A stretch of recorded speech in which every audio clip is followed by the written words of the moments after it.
Good morning. It's 7 a.m. Monday, September 22nd, 2025. Welcome to ONNJ Mornings. I'm Ken Rosato. We'll take your calls at 888-658-0234. 888-658-0234. Beautiful sunny day today, maybe a few passing clouds, highs upper 70s. We head to meteorologist Mike Favetta with a first check of the Garden State forecast. Good morning to you, Mike. Good morning to you, Ken. And on this first morning of our last of day of summer, because spring or fall begins later on this afternoon, fast forwarding a little bit, with fall beginning around 2 o'clock later today, it's starting to feel like fall, especially in the morning with the temperature so cool. Right now, 46 degrees over in Morristown, 40s at the shore, even some upper 50s along the beaches, with temperatures running about 5 to 8 degrees cooler than where they were yesterday, noticeably cooler and drier too. The dew points nice and low in the 40s and 50s. That's almost an October-y feel. Well, into this afternoon, we actually see a warming trend thanks to the winds coming out of the west that will make it feel very pleasant through the end of the day. And then the winds start to switch direction, blowing in from the south and east, pulling in some more of that humidity, bringing back some afternoon warmth today and tomorrow. With winds picking up throughout the day tomorrow, that's where it helps fuel some afternoon thunderstorms. So there is rain in the forecast for the first time in a while, and there's chances of rain each and every day beginning tomorrow afternoon. Let me walk you through it with the future cast. With temperatures today by 2 o'clock climbing into the upper 70s, maybe even touching the low 80s at times at certain locations later on this afternoon. It's warm today. We cool off this evening, but there's noticeably more humidity around, maybe some dewy spots tomorrow morning. Tomorrow afternoon, sun warms us into the low 80s as soon as noon up in northern New Jersey, 84 in Trenton, 81 in Mount Holly. It's going to be almost a summer-like feel for the first full day of fall. And then you see these afternoon thunderstorms roll through, beginning around 3, 4 o'clock and lasting through the evening rush, pretty much statewide. Most of them are concentrated in the northern part of New Jersey, but plan on some wet weather all around. We get another round of sun on Wednesday. That is followed by another chance of showers on Thursday. So these opportunities for rain are much, much needed given how dry the ground has been and how we've been stuck in our drought for most of the state for the last few days. So even though this shows rain every single day, yeah, there's a chance of rain every single day. It doesn't mean it's going to be raining at all times, but plan on some opportunities for some wet weather over the next few days with the temperature cooling off into the lower 70s by Thursday, starting to feel like fall just a few days later. We'll talk more about the rest of the week's forecast into the weekend, Ken. That's coming up in just a few minutes. You know, Mike, when you start talking about the weekend on Monday mornings, I want to give you Mm-hmm. a virtual hug, a little virtual bear hug, buddy. Thank you very much. You make You my bet. Monday special when you do that. Thanks, Mike. We'll I check try. back with you, buddy. You bet. I appreciate it. All right. We also have some traffic, a lot of it to talk about. In fact, this whole week is going to be a nightmare, especially if you're going into Manhattan. We'll talk about that in a second. Right now, let's take a look at our cameras on Route 9. This is US 9. We have a problem right now involving a downed traffic light. So try to avoid this. In fact, this area of Route 9, of course, just refreshed as we're talking about here. Yes, traffic signal down. It's US 9, both directions. North of 195 in Howell Township, the left lane is closed. Hard to tell with that kind of morning fog there, but that's what you got as you're driving into the area. We also have delays on Route 21 southbound at exit 9, which is by Route 3 in Clifton. All lanes are open, but there is a lot of traffic there. We're told about a mile and a half delay getting into that zone. Pam, if you can give me the exit 34 I-80 cam, please. We'll take a look at this. And right now, this is in the Wharton area. We have two different problems in that area right now. First, we have delays on Route 15, which is the street off to the right there. Route 15 southbound from north of Taylor Road to north of Berkshire Valley Road in Jefferson Township. All lanes are open, but causing a lot of delays there from volume. We also have delays on 280 eastbound from exit 12 Garden State Parkway in East Orange to east of exit 13 Orange Street. And then if we could, Man, do we have a lot of traffic. We have a lot of issues getting into the Hudson River, of course, as we mentioned this morning. Right now, it's 25 minutes at the Holland Tunnel, 30 minutes at the Lincoln Tunnel. And we take a look at the upper and lower level approaches of the GWB 8095 approach, upper on the right, lower on the left. We're told right now it is 35 to 40 minutes. The upper level is your better bed with about 35 minutes, 40 minutes on the lower level. But again, this is a gridlock alert week in Manhattan as the UN General Assembly is in session. Please avoid driving into Manhattan altogether if you can, but at least avoid the Upper East Side because you'll be stuck with random closures. You could be stuck there 15, 20 minutes at a time. You don't want to deal with it. One time it took me an hour and a half to get across town because of this. So just avoid it for a week if you can't take mass transit. 7:06 is our time. New Jersey's Democrat and Republican candidates for governor battled head to head last night in Lawrenceville. The two participated in a town hall style matchup at Rider University, co sponsored by the university, the New Jersey Globe, and us here at On New Jersey. It was the first of two gubernatorial debates and hit on issues such as whether to make political violence a hate crime in reaction to the Charlie Kirk assassination, property taxes, and energy costs, among other things. The two traded a number of jabs with Mikey Sherrill, unwilling to promise not to raise taxes if elected. I'm not going to commit to anything right now because I'm not just going to tell you what you want to hear. Well, Sherrill did pledge to fight the Trump administration to claw back money from the shrinking federal Department of Education. She had said that she was upset at the fact, this was in response to a question from one of the people who was in the audience. She was upset with the fact that the U.S. Department of Education is voluntarily shrinking, the Trump administration wanting to cut back on the size. And a large percentage of the number of employees there is being eliminated by the Trump administration. So Mikey Sherrill's argument is, well, what about all the money we sent to you? We want it back. And so she said that she's going to work on trying to claw back that money. The Trump administration, in defense of them, did say that they would send that money back to the states, but nothing has been definitively said at this point. Meantime, Jack Ciattarelli answered a question about what could be done for New Jersey's high energy bills. He blames the current Democrat administration, the Murphy administration, for the current sky-high costs. When Phil Murphy took office, we were an electricity exporter. We produced more electricity than we needed. He shut down 6 different electricity generation plants. He put an unofficial moratorium on natural gas. He didn't expand our nuclear capabilities in South Jersey, 0 carbon emissions. He didn't accelerate solar. Talk to solar developers who want to use the rooftops of warehouses, which is prime real estate for solar arrays. Didn't accelerate that. What he did do is he bet it all on wind.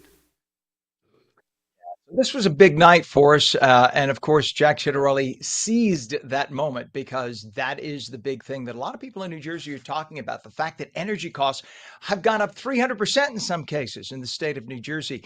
And Jack Ciattarelli pointing out the fact that it's because of 6 energy plants, 5 fossil fuel, 1 nuclear, that were forced to be shut down by the Democrats in Trenton and by the Democrat administration in Governor Murphy without yet having green energy or alternative plants online. It's only after that that we started seeing sky-high energy rates, yet the Democrats blame the grid. The grid. Well, you know what? New York, Pennsylvania, Massachusetts, they're all on the Northeast grid. They're not paying 300% hikes. You cannot just cover your eyes and say one has nothing to do with the other. So Jack Ciattarelli seized on that. And he also attacked Mikey Sherrill for what he implied were some questionable stock investments. Take a look. In the 7 years that she's been in Congress, she's tripled her net worth. There's another big difference between the two of us, okay? She broke the law. She had to pay fines for violating federal law on stock trades and stock reporting, and the New York Times reports that while you're sitting on the House Armed Services Committee, you were trading defense stocks. And in her defense, Mikey Sherrill said that you may say, well, she didn't say this part, but I mean, in her mind, she was saying, you may say that I traded defense stocks, but she pointed out she has never traded individual stocks. In other words, my inference from that is she was saying that we trade in stock funds, but not individual stocks. And the point being that only if you're trading, I guess she's trying to say, only if you're trading individual stocks can you then be influential on how a company goes. So for instance, if you think we have a government contract coming up for a particular company. You invest in that company. Now you make money on that. She's saying, I never invested in an individual stock. But Jack Ciattarelli's point is you could have invested in an energy fund and that company could have been in that energy fund. So it's about mincing words. So you have to listen very carefully to how they spoke. We'll speak with some experts through the morning to get their opinion on that. The second and final New Jersey gubernatorial debate, by the way, will take place on Wednesday, October 8th, less than a month from Election Day. It's going to be at Mild Haunting Grounds Channel 7 in New York, and it's going to be on 6 ABC in Philadelphia. Definitely check that out. We'll see if they change any of their tune since last night's debate. But it was it was an honor for us here at On New Jersey to host the first gubernatorial debate. We had a good time doing it. Hope you got a chance to see it. 7:10 now, a capacity crowd of over 100,000 mourners gathered inside and up to 200,000 more gathered outside in the scorching heat. The Arizona Cardinals Stadium yesterday for the memorial service for Charlie Kirk. Some had been waiting since 4 a.m. and many parked miles away and walked to the service. President Trump, Vice President J.D. Vance, Kirk's widow Erica Kirk, and others spoke about the influential Turning Point USA founder shot dead September 10th as he spoke on a Utah college campus during a stop on his American comeback tour. Probably the most emotional part of the service came when Kirk's widow Erica addressed the crowd saying she forgives her husband's killer. That young man on the cross, our Savior said,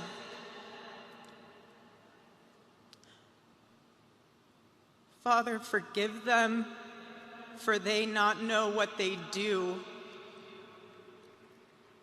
That man, that young man, I forgive him.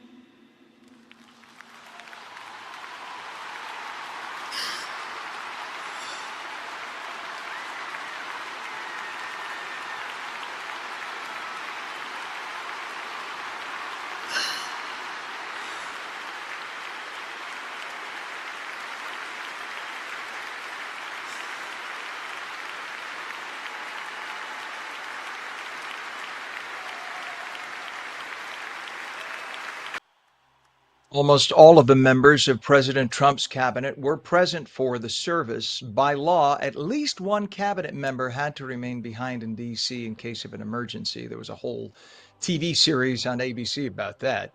Many of those present had personal relationships with Charlie Kirk and spoke during the service.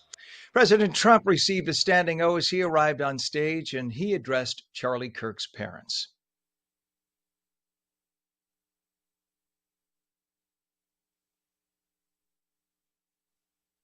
All right. Well, President Trump said that he basically applauded them for the work that they did in raising such a fine young man, a man who would rise to such prominence in the short years that he lived on the earth.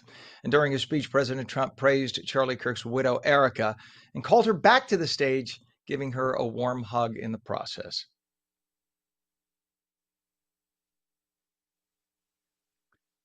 One moment that had people talking was when Elon Musk sat next to President Trump during the service. The two smiled and seemed to have a cordial conversation, sitting together for at least 30 minutes. News on the autism front, by the way. During yesterday's memorial service, President Trump said that he and Secretary of Health and Human Services RFK Jr. would be holding a news conference today to make a big announcement about autism.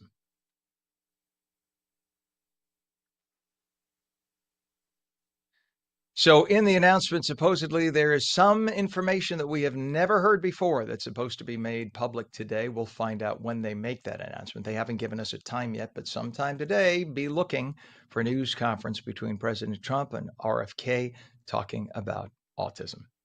7:14, a huge fire in Trenton this weekend. An 18-year-old man was killed. At least 22 people have had to find another place to stay after 7 homes were destroyed in a fire Friday night on North Olden Avenue.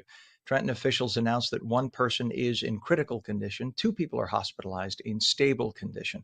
The fire rose to 3 alarms before it was brought under control. No word on the names of the victims or what may have started the blaze. And a 1-year-old child is in critical condition this morning after a multi-vehicle crash in Evesham Township Saturday night. Officials say it appears a tractor-trailer may have run a red light at the intersection of Locust Avenue and Route 70, hitting 2 cars in the process. Investigators are looking into the official cause of the accident. Finally, Pennsylvania Governor Josh Shapiro and Kamala Harris will have to answer for not publicly raising concerns, or at least, he said Kamala Harris will have to answer for not publicly raising concerns about former President Joe Biden's fitness to do the job before the 2024 presidential election, telling Stephen A. Smith in an interview that was released last week that her silence needs explaining. He said that Harris had to explain how she was in the room and yet never said anything publicly. Shapiro, who was among a short list of candidates for VP under Harris before she picked Minnesota Governor Tim Walz, added that he voiced his own doubts privately to Biden's team. Shapiro, whose name has been mentioned as a possible presidential candidate in 2028, framed his critique around the battleground states, saying that Harris couldn't win Pennsylvania, so it would be very hard for her to win the nation. 7:15 now. It is 51 degrees. When we come back, what did experts make of last night's gubernatorial debate? We're going to talk to one of the provosts from Kean University to get some insights. A beautiful sunny day today. Could be a few passing clouds, highs upper 70s. Meteorologist Mike Favetta returns with your full Garden State forecast. And we'll take calls at 888-658-0234. You're watching ONNJ Jersey Mornings. Don't go away.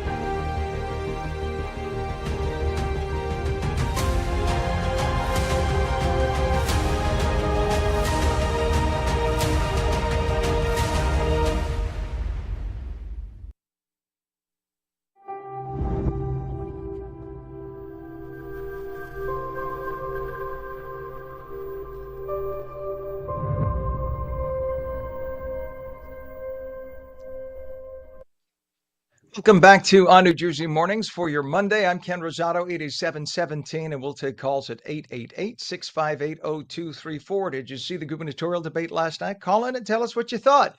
What issues do you think need to be brought up still? What were brought up that you liked, agreed with, or disagreed with? A beautiful sunny day today. Could be a few passing clouds, highs upper 70s. Straight to meteorologist Mike Favetta with the full Garden State forecast. Hello, Mike.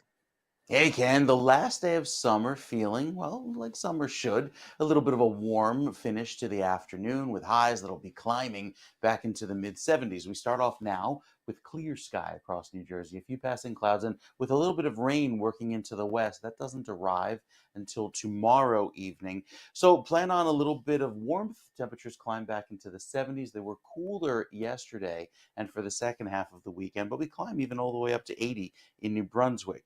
The visibility right now looking good. Not anticipating any foggy spots at the moment. And with some of those clouds you see working in from the west, this is our rain that gets going. For the rest of the week, chances of rain each and every day. You see the systems lined up here working toward New Jersey, and as they march toward the Garden State, see our rain chances go up each and every day, beginning tomorrow afternoon. A little bit of a wind off of the water, bringing back the humidity at the shoreline throughout the day tomorrow, so that cool and dry feel that we've enjoyed, especially yesterday afternoon, it felt like fall. Well, that goes away because we're back to more humid weather throughout the middle of the week, even into Wednesday, as temperatures climb each afternoon back into the 80s. We'll see the cooler effect happen by Thursday, and that's with some extra clouds that come in throughout Friday. So there are rain chances even throughout the first part of the weekend. I think Saturday dries out nicely. There's still some clouds around with varying amounts of sunshine, but again, mostly cloudy skies as our next system tries to develop offshore and work just off the coast going into Monday. It's a little too early to be certain of its track, its intensity. We're still about 6 days away from that. So that's one to watch by the end of the weekend. Could give us a good soaking rain, which again, we really could use here in New Jersey, given how dry the weather has been.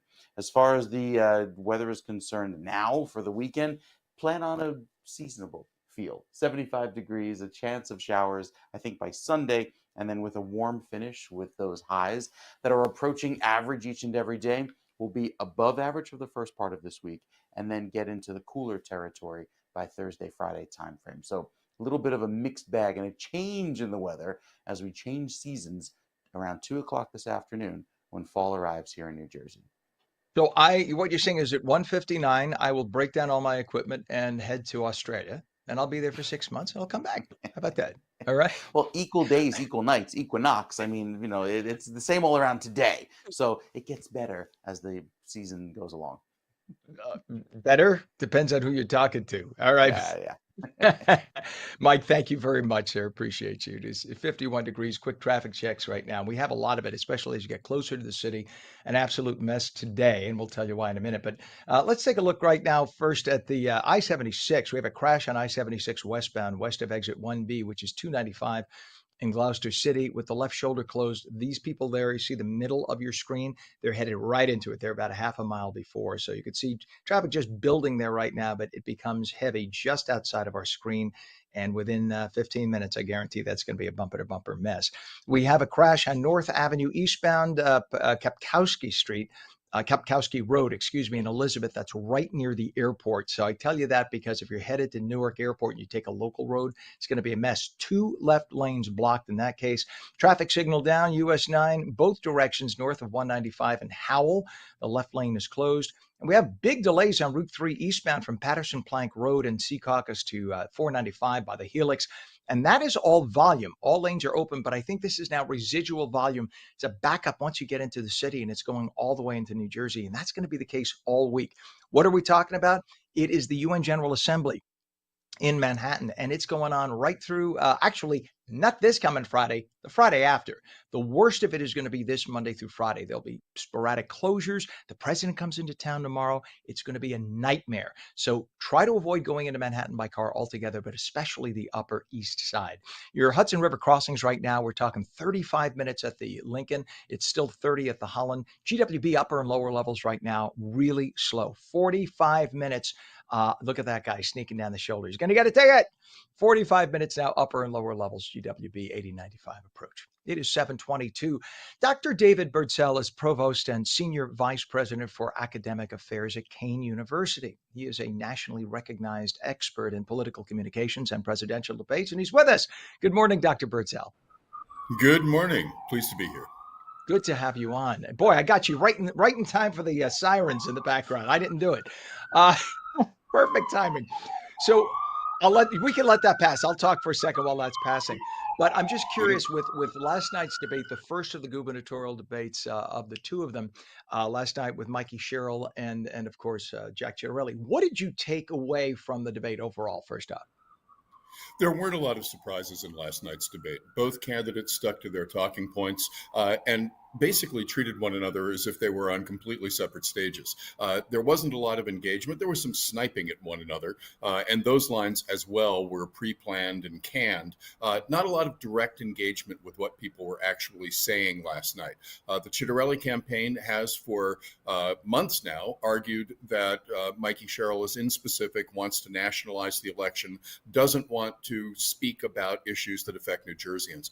Whereas the Sherrill campaign, for months as well, has been trying to tie Jack Ciattarelli to Donald Trump, whose ratings are very low in the state of New Jersey, better than they were perhaps in 2020, but still significantly underwater, and to tie his programs to unpopular policies such as the One Great Big Beautiful Bill, which has a number of provisions which would remove support from the state of New Jersey in the form of cuts to healthcare, cuts to education, and others. So very much what you would have expected from both of these candidates. No major gaffes, no major hits, and I think probably not much of a shakeup in the character of the race. Totally agreed on that. I expected a little more sniping than I saw. I thought there'd be a little more nastiness, and it was a little too cordial at times. I thought, come on, guys, take off the gloves and go at it. They really didn't. You're right. It was like they were just each talking to their audience and just ignoring the other person at times. There were a couple of moments, though, right, where there were a few gotcha lines, and you mentioned that. What would you say Ciattarelli did that was most effective? What would you say Mikey Sherrill did that was most effective? I think the thing that Ciattarelli did that was most effective is to simplify the argument. He was very, very consistent about calling her out on specifics. And indeed, in many cases, she's spoken generalities, even though in many of those areas, you look on the campaign website and there are detailed policy positions. It's not as if she doesn't have those, but she's clearly made the decision for campaign reasons, for strategic reasons, that it's better to talk in broader generalities rather than to get mired in the specifics of policy.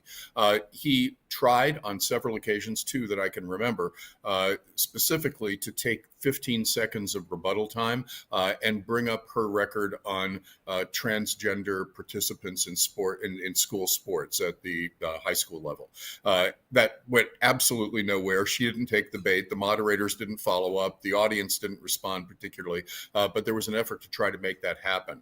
On Mikey Sherrill's part, she was consistently a bit better at reaching out to the people who ask questions in the audience, coming up to the lip of the it wasn't a stage precisely, but the area where the candidates were sitting and speaking when they were standing, and connecting directly with the people in that room. There were a number of noisy supporters for both candidates, particularly for Jack Ciattarelli, and he played that audience card well throughout the night. There were 2 points I thought that were kind of interesting. Number one, and they were sort of snipes from Ciattarelli to Mikey Sherrill. One was he brought up the issue of her investments, and that's something that he did not come up with initially. That's something that Charlemagne the God at iHeartRadio brought up. And if you look at the commercial that's been running, she is frighteningly unprepared for that. Like, she had no idea he was going to bring up the fact that she had made millions of dollars in stock investments. She, in her defense, she says, I didn't invest in individual stocks, trying, I guess, to imply that it's not like she voted on a particular company's benefit and then invested in that stock and made money. But still, it doesn't look that clean. When you hear that, it's kind of oof. At the same time, Jack Ciattarelli was trying to make it sound like she was nowhere to be found campaigning. Meanwhile, where's Jack Ciattarelli been campaigning? No, that's absolutely right. She needs to have a crisper answer. She essentially had no answer except the point that you raised about presumably investing in mutual funds or some other combination investment vehicles. But this gets to a very serious issue in the United States Congress, and that is the lack of any clear guidelines on investments. You have members of the House right now. There's one prominent Republican from Pennsylvania who is trading like wildfire in individual stocks, arguing all the time that there should be limits on what members can do, and in fact a complete ban on members' investments, because they do have inside information. They do know where the legal process is going that could well affect the fortunes of companies substantially in advance of the general public, but those guardrails aren't there at this point. That doesn't let Mikey Sherrill off the hook for having a crisper answer, at the very least, on the way that she invests and how that might impact her decision making in office. Yeah, I mean, honestly, as a voter in New Jersey, if she had said, you know what, I did make money on it because it's 100% legal to do so as a member of Congress. You don't like it? Tell your Congress member to change the law. I would have actually respected that answer, because it's saying, like, why wouldn't I make money on what I do? I'm not forbidden from trading. If I make wise trades and I make money, what's the big deal? It's America. I actually would have applauded that. But the idea of kind of tap dancing around it, like, oh, I only did that, it's mincing words. So it'd be interesting to see if a candidate comes up with that, because look, you're right. It is definitely both sides. And all the Congress members go to Congress saying, I'm going to change that law. They never do. They have had decades to change it, and they never, ever touch it. There was one other issue that was brought up, and that was the issue of, actually, a number of issues, but one was also on energy. Of course, energy, a big, big issue. Jack Ciattarelli trying to boil it down to really just the fact that power plants were closed down and no new plants were brought online. And Mikey Sherrill talking a little bit about the fact that we're investing in the grid that is very expensive. What did you think about that interchange? This was another case in which there were two ships passing in the night, both of them talking about issues that are real Shuttering traditional fossil fuel power plants does reduce the amount of energy going into the grid. There's no question about that. Stopping investments in clean resources, and particularly offshore wind, stops more electricity from entering into the grid, while the grid itself is clearly a very, very significant problem. And I think every energy expert who looks at this starts with the grid, because no matter how much power we create, if we can't efficiently transport it from the point of production to the place where people are using it, then there are difficulties. Mike Sherrill also pointed to the consumption of power in Northern Virginia, which might have sounded a bit out of left field for many folks. But Northern Virginia right now is, from an East Coast perspective, the main center of these massive server farms that serve AI bots, the kinds of backbones of programs like ChatGPT and other large language learning models. And that is actually sucking more electricity from the regional grid and driving up costs for everybody else because of the lack of supply. So this is one of these cases where both of them had legitimate points to make, but they didn't come after the points that one another were making or try to put a bow on it to tie it all together. And I hope in the next debate that either the questioners or the candidates themselves can actually create a little bit more exchange, so you highlight what the choice is should one or another of these individuals be governor of the state. Dr. David Birdsell, Provost and Senior Vice President for Academic Affairs at Kean University. What a pleasure to have you on today, sir. Thank you for getting up early with us. I'm sure you get up early anyway, but thank you for taking time to do our show today and for joining us. Thanks for having me. You bet, sir. Have a good day. 7:31 right now. We have 51 degrees northern New Jersey, 52 in Trenton, 51 down in Cape May. And when we come back, more on last night's gubernatorial town hall debate with Micah Rasmussen, director of the Rebovich Institute for New Jersey Politics at Rider University, which co-sponsored the event. Our phone lines wide open. We'll take your calls at 888-658-0234. You're watching On New Jersey Mornings, back in 30.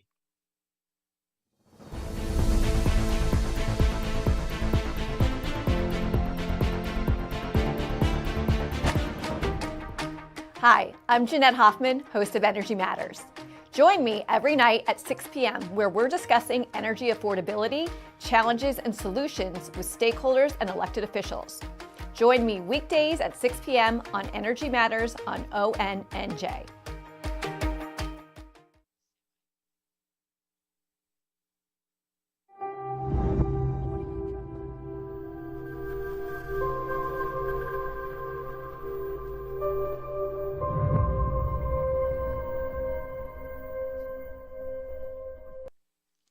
Very good morning to you. It is 51 degrees now, 7:32, Monday, September 22nd, 2025. I'm Ken Rosato. Welcome back to On New Jersey Mornings. A beautiful sunny day today. Could be a few passing clouds, highs upper 70s. Meteorologist Mike Favetta with the detailed Garden State forecast. Good morning, Mike. Good morning, Kenny. I think it's our last dry day for a while because there are some showers that move in as soon as tomorrow afternoon once we warm things up again. And you say, well, wait a minute, today's our last day of summer. Tomorrow, first full day of fall beginning around 2 o'clock this afternoon.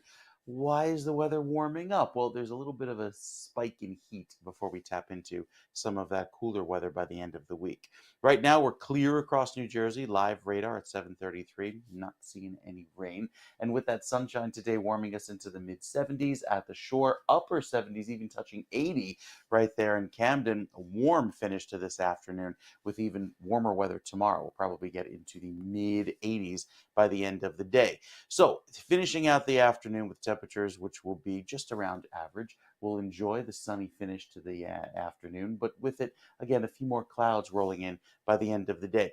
Quick check of the tropics. We have Gabrielle, which is still a Category 1 hurricane, moving to the east out over the Atlantic and expected to gain a little bit of strength over the next few days. But again, not anticipating to make any landfall until that point, so we're running good there. Our forecast back here in New Jersey keeps all of the clouds around for tomorrow afternoon. You see them come by, temperatures warm as a result with that southeasterly breeze into the 70s along the shore, because again, ocean temperatures are already dropping into the low 70s, but inland approaching 86 degrees in Newark, 85 up in Hackensack, 85 in Camden, and then some summer-like thunderstorms come in tomorrow afternoon to give us a round of wet weather by the end of the day.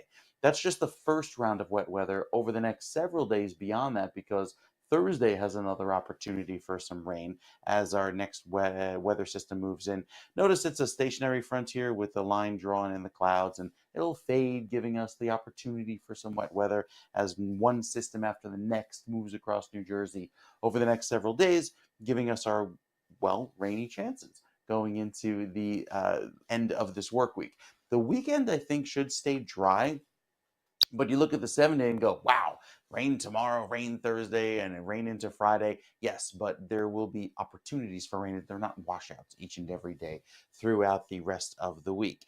With Thursday into Friday seeing a little bit of a warm up back into the mid 70s, I think the weekend should fare okay. Saturday looks to be pretty good. Sunday, a little extra cloudy, but no soaking rains. We just get these passing opportunities for showers even throughout the shore points. By the time we get to the end of the week, moderating back down into the mid 70s, and we'll stay there into Saturday and Sunday. So had a really fantastic way to finish out the last weekend in official summer here at the shore in New Jersey. Made it a beach day on Friday, and then by the of course this upcoming weekend it'll really feel like fall. So the pumpkin spice flavors will be all across the state, I'm sure, with everyone going for their favorite cup and muffin and all those baked goods. I know Pam, Please, our I director, have is so very much interested damn in these. muffin spice everything, and I'm not even a big fan. I think it's okay, Mm. but like, yes, enough of the muffins. Right? They start it in July. Enough. Oh, okay. So Pam is saying Tim Hortons pumpkin is her favorite. I got a Krispy Kreme pumpkin glazed donut, whatever. It's okay. It was a little dry. Just saying. Okay, we'll talk food another time. Mike, thank you so much, sir. Much appreciated as always. 51 degrees right now. Northern New Jersey, 52 in Trenton, and it is, down to 49 in Cape May right now. Little ocean breeze, I guess. You would think it would keep it warmer, but a little chill down there. Before we move on, I just want to point something out. We're going to have traffic in a second, Pam. There's a new poll, breaking news here. A new poll from National Research, an internal poll from the Chitterelli camp. We were talking about Jack Chitterelli and Mikey Sherrill. This poll apparently shows Jack Chitterelli for the first time ahead of Mikey Sherrill, 46 to 45%. So in just a moment, we will talk to Micah Rasmussen, who is a brilliant man when it comes to politics. He was there last night. He was one of the debate moderators, and we will talk to him about that. So don't go away. We have traffic, though. First, quickly, we have a crash on the Jersey Turnpike, Western Spur northbound by 18W. The left lane is blocked. Let's show the Garden State right now. There's a crash on the GSP southbound north of Colonia Service area. That's what the cars coming towards you right now are headed into. And there is a left lane blocked right there now, causing issues. So that'll build up in the next half hour, I'm sure. The Hudson River crossings, the Lincoln Tunnel now 40 minutes across. Holland is 35, and the GWB upper and lower levels. We now have a disabled tractor trailer on the GWB upper level. Two left lanes blocked. Look at this mess. This is a mess. So now we're talking 45 to 50 minutes into Manhattan, upper level on the right, lower level on the left. Just know it's a gridlock alert day for the next 2 weeks. We have gridlock alert weeks, actually, because the UN General Assembly is in session tomorrow. The president's coming to town. Really keep your car at home if you can. Take mass transit or work from home, because it's going to be very ugly getting into Manhattan over the next few days. 7:38, we are continuing our post-debate analysis, and we're now joined by Micah Rasmussen, director of the Rebovich Institute for New Jersey Politics at Rider University, one of last night's moderators. I couldn't wait till he could get on because I've been dying to ask him questions. You have no reason to be tired today at all, Micah. You've only spent months prepping for this damn thing, and then you spend hours on the air last night. What time did you even get to bed, if you did? What, 2 a.m.? That's close to it. But that has been an improvement over what I've been doing in the days leading up to the debate. So it was significant. 3 or 4 hours sleep is a lot more than I got the last nights before that. Well, I applaud you and David and of course our own Laura. I thought you all did such a good job. I watched every minute of it and then played back Awesome. everything 100 times. It was a great debate.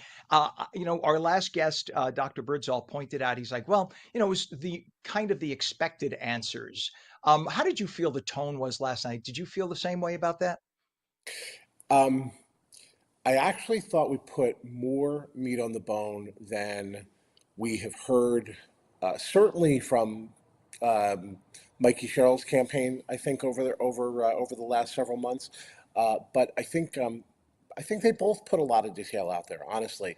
And I did hear that criticism of wishing we had gone deeper, but this is a forum. It's not like an in-depth interview. You hope that it is. You want to put as much out there as you possibly can, but you also are trying to cover as many different interests of as many different citizens as you possibly can. You want to get to as many of those questions as you can. So, I mean, you deal with this every day, Ken. There is a balance that you have to draw between keeping it moving and hearing from everybody and getting as many questions in, or stopping and saying we're gonna scratch the surface a little deeper.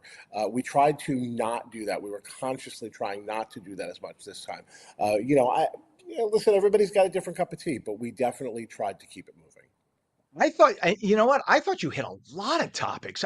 As I was taking note here, you want to see what I was taking notes on, just so you know. Please. A piece of paper towel. Wow. Look at the scribble. This is as the show is going. I had to save it because it's such a mess. I don't know why I'm writing on paper towel. I have 50 pads here, but I thought there was a lot coming out, and for people Yeah. saying, "Oh, that was just to be expected," number one, I didn't expect that Chitterelli would go after Mikey Sherrill on the investments thing. And I would have thought that at this point, after the Charlemagne the God issue, Mikey Sherrill would have had a sharper response.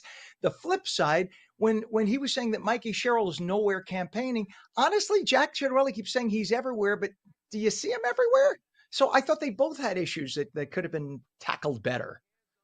They did, and I've heard that from even from both sides supporters. I've heard, well, I wish my candidate would have done a little more of this. I wish my candidate would have landed this one, or this one missed the opportunity to really hit back on this. That is natural when you know the issues and you're following the race as close as we are. We're excited about it. Um, I will also tell you that I noticed that maybe it's the training, the way they prepared for this. Neither candidate really wanted to engage all that much with the other candidate. They wanted to make their points. They wanted to say what they were there to say. They almost tried to dance around each other. They sort of, how can I say this? They avoided getting up in each other's space physically, right? They sort of stayed apart a lot. But they tried to not engage directly with the other person. This was really interesting to me because we haven't had a town hall debate before in New Jersey. This was the first time. They didn't have the podiums to stand behind, which is a completely different body language. But we thought that they might get really close to the questioners. We thought that they might get close with each other or with Laura. That didn't really happen. They kind of kept a physical distance between each other.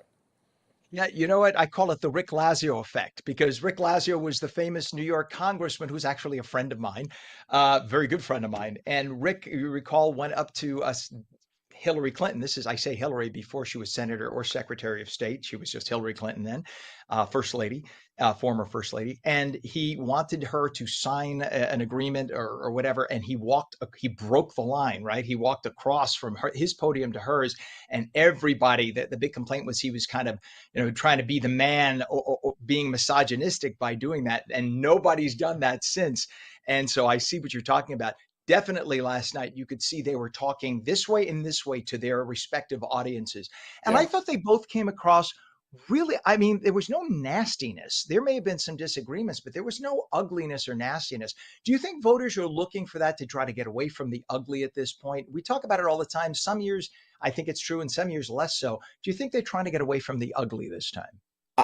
It definitely came across to me. I agree with you that that was notable. And probably a positive reaction from people who watch because we've had enough of that. That's not what any voter is interested in. Of course, it sometimes it works in a negative way, but I think that it is probably safest not to do that. I can remember a couple of occasions where there was controversy in getting in the other person's space. Like you're saying, you cite the Lazio example. There's the very famous example also where Al Gore is getting in George Bush's space in 2000, and and Bush's reaction, where he just expresses surprise or "How you doing?" or whatever it was, and it was all nonverbal. That really shut the whole thing down for Gore. Like, why are you doing this? This is a no-no. It's a transgression. So there was that, and of course, there was also the time where Trump was getting directly behind Clinton and following her around the stage. So if I were talking to the candidates and trying to prepare them, I would probably tell them the safest option is to keep your distance. Yeah, that's definitely I think a good bet, because my feeling is if you as a viewer feel uncomfortable, that's bad.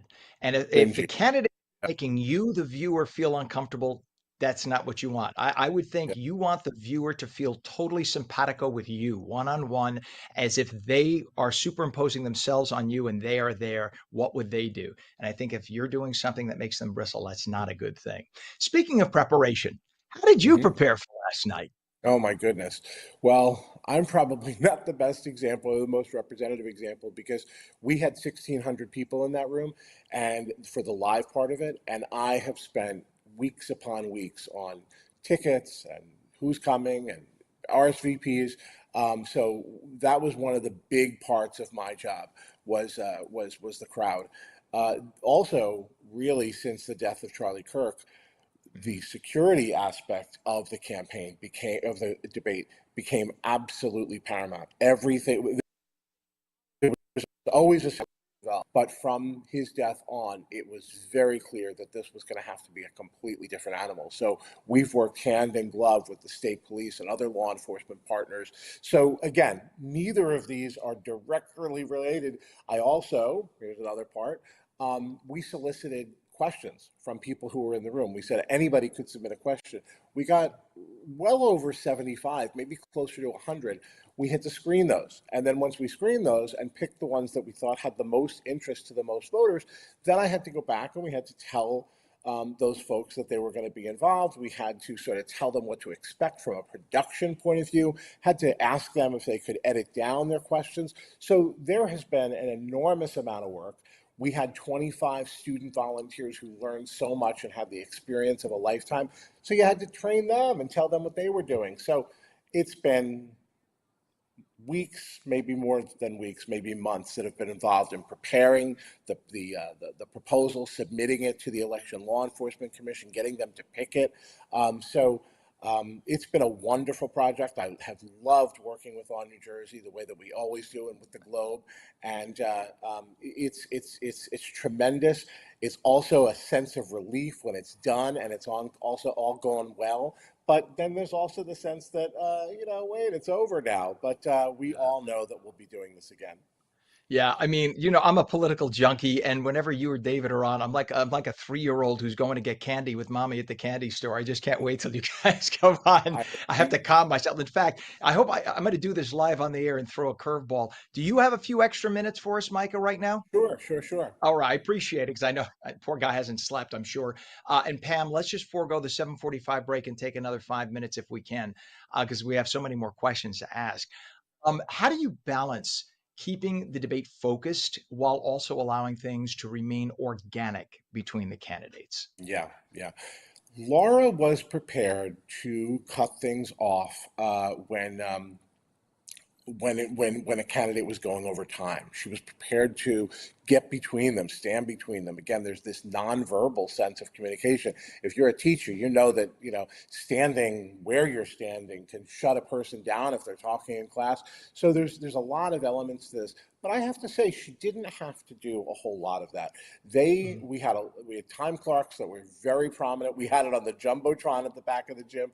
Everybody knew when their time was up. In fact, sometimes the candidates would remind the audience would remind that their time was up, and they really kind of stuck to that. So we didn't have to do a lot. We had measures that were ready, but they were keeping their marks. Well, part of it is, and not to pat ourselves on the back, us collectively. I mean, Ryder, the New Jersey Globe, and on New Jersey. But giving 90 minutes, I mean, the other TV stations want to do 30 or 60. I'm not sure how That's long right. Channel 7 and Channel 6's debate is going to be. And I'm sure they'll do an incredible job because I used to work Hmm. there. I know how professional they are. They're amazing. Hmm. But the question is, when you only give 30 minutes, everybody's trying to get in that one gotcha or whatever. When you get 90 minutes to breathe and talk, I was amazed. You could see the clock in the background and you could see there were 2 seconds left over, 5 seconds left over, and they got their point across and they weren't rushing. And it wasn't an I gotcha and cutting each other off. It was a pleasure to watch a debate where you got to ask a question and they got to answer the question and there was still time left over. And by the way, as we go on, again, I want to show this. This is posted on X right now. We mentioned this before. There's this new internal poll from the Chitterelli camp. Now, it is commissioned by the Chitterelli camp, but right now, David Wildstein has talked about this. There are fewer and fewer pollsters polling within states because everyone's Hmm. using cell phones. It's hard to canvass people with the cell phone. People Hmm. don't answer their cell phones. But this internal poll of 600 likely voters from 916 to 918. It had Jack Ciattarelli for the first time edging out Mikey Sherrill 46 to 45%. What do you make of that? And is there still lots of time to change between now and election day? Well, those of us who have been watching and talking to you and talking to others from the beginning of the primary, from the end of the primary on to now, have described this as a close race, a dogfight. We've not described this as a runaway. We didn't believe that it was a runaway. There was a poll that said 20 points. Nobody really ever believed Mhm. that. We knew that this was going to be significantly closer. The last race was decided by less than 4 points, and I think everybody felt that that was going to be where it was. Races always close as we get in New Jersey, as we get closer to the end. So a margin that looked like it was bigger, you just know that it's going to tighten. And I'm not surprised at all to see that. Adam Geller runs national research. He's very, very well respected. He really is a serious pollster whose numbers are often borne out. You always do have to watch when one campaign is releasing an internal poll because they have reasons for releasing that internal poll. You've got to keep that into effect. Not always saying that public polls that are not tied to either campaign are always more reliable. You just, in the business, we are circumspect when we see an internal poll until we start to see other polls showing the same thing. Again, I think Adam is a respected guy. I have no reason to doubt him because, again, my feeling was this race was close to begin with and was going to tighten. And do you think last night's debate moved the needle for those on the line? Because New Jersey, as much as Democrats outnumber Republicans, it's like 860,000 or whatever above in Mm-hmm. terms of overall Yes. numbers. But yet independents rule the roost in New Jersey. Do you think that last night's debate moved the needle, moving the independents toward one side or the other? Um, the first motto of any debate is do no harm. And I don't think that either candidate walks away with a serious gaffe or a serious problem or says something that they wish that they could take back. I think I agree with your assessment earlier, Ken.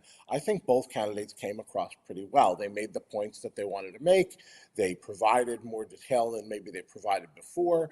Yes, there were shots. I agree with that, but nothing was a knockout blow. So I'm not sure that this really changes the needle or changes the direction or the trajectory of the race. I think it probably validates where you were.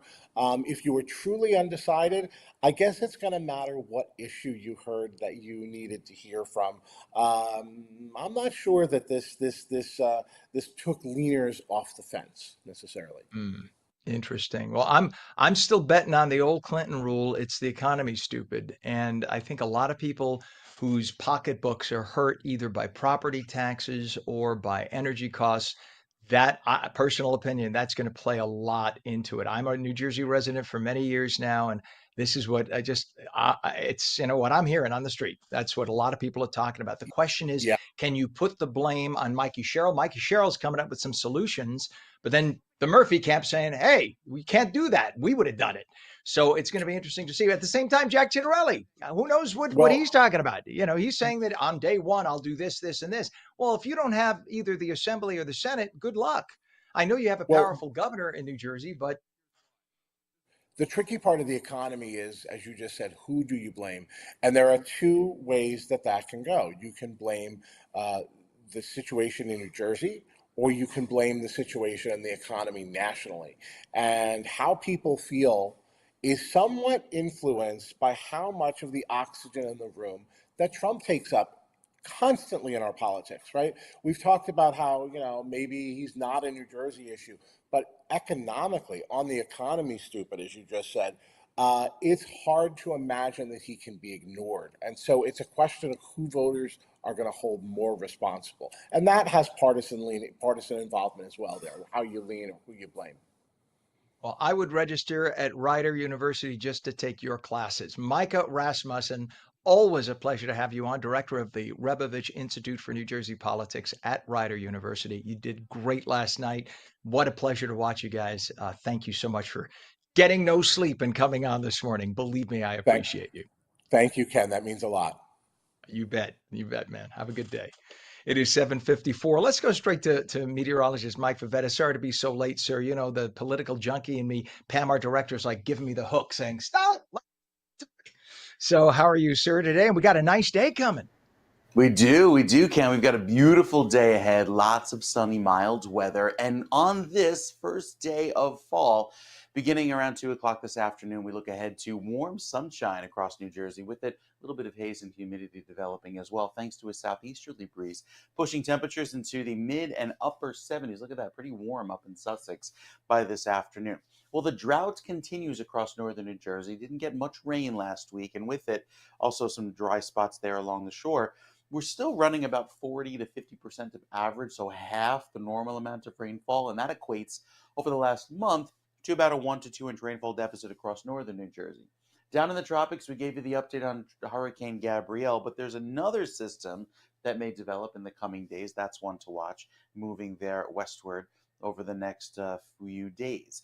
And to the first week of October, the big heat still concentrated in the upper Midwest. Our weather here in New Jersey will be slightly milder than average. And then throughout the rest of the month into the first few days of October, a little bit of a bump in terms of precipitation chances through the end of the month. So some better news there, because it's been so dry.